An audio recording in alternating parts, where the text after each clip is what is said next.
Avira Women's Day special offer 50% off on IUI IVF valid till 8th March. ఎన్నికల రణరంగానికి TDP Janasena కూటమి వేగంగా అడుగులు వేస్తోంది. వెనుకబడిన తరగతుల వారి సమగ్రాభివృద్ధికి చేపట్టవలసిన చర్యలతో బీసీ డిక్లరేషన్ రూపొందించింది. మార్చి 5 మంగళవారం నాడు బీసీ డిక్లరేషన్ ను కూటమి విడుదల చేయనుంది.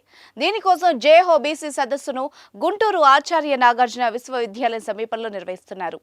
తెలుగుదేశం జాతీయ అధ్యక్షుడు నారా చంద్రబాబు నాయుడు, జనసేన అధినేత పవన్ కళ్యాణ్, టీడీపీ రాష్ట్ర అధ్యక్షుడు కింజరాపు అచ్చెన్నాయుడు, సీనియర్ నేత మాజీ మంత్రి యనమల రామకృష్ణుడు, టీడీపీ బీసీ సాధికార కమిటీ చైర్మన్ కొల్లు రవీంద్రతో పాటు 2 పార్టీలకు చెందిన అగ్ర నాయకులు, కార్యకర్తలు ఈ సదస్సులో పాల్గొంటారు.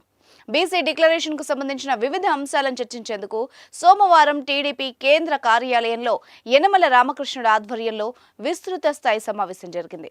దాదాపు 3 గంటల పాటు జరిగిన ఈ మీటింగ్లో టీడీపీ నేతలు అచ్చెన్నాయుడు, కొల్లు రవీంద్ర, అనగాని సత్యప్రసాద్, దువ్వారపు రామారావు, పంచమర్తి అనురాధ, కాల్వ శ్రీనివాసులు, బీద రవిచంద్ర యాదవ్, వీరంకి గురుమూర్తి, జనసేన నాయకులు పోతిన మహేష్, బోనబోయిన శ్రీనివాస్ యాదవ్తో పాటు ఇతర నాయకులు, వివిధ బీసీ కులాల ప్రతినిధులు పాల్గొన్నారు.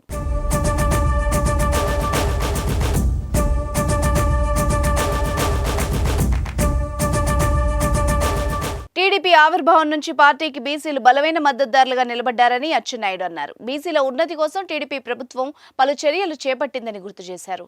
నేటి తరుణంలో బీసీల సమగ్రాభివృద్ధి కోసం చేపట్టాల్సిన నిర్దిష్ట విధానాలు, చర్యలతో ఒక సమగ్ర బీసీ డిక్లరేషన్ను మంగళవారం చంద్రబాబు నాయుడు, పవన్ కళ్యాణ్ విడుదల చేస్తారని తెలిపారు.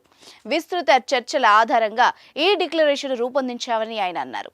జేహో బీసీ సభను విజయవంతం చేయాలని అచ్చెన్నాయుడు పిలుపునిచ్చారు. ఈ బీసీ డిక్లరేషన్లో బీసీల అభ్యున్నతి కోసం కేంద్ర ప్రభుత్వ స్థాయిలో చేపట్టాల్సిన అంశాలతో పాటు రాష్ట్ర ప్రభుత్వ స్థాయిలో అమలు చేయాల్సిన నిర్ణయాలు, వివిధ బీసీ కులాల వారీగా అందించాల్సిన మద్దతుకు సంబంధించిన వివరాలు ఉంటాయని టీడీపీ బీసీ సాధికారక కమిటీ చైర్మన్ కొల్లు రవీంద్ర తెలిపారు.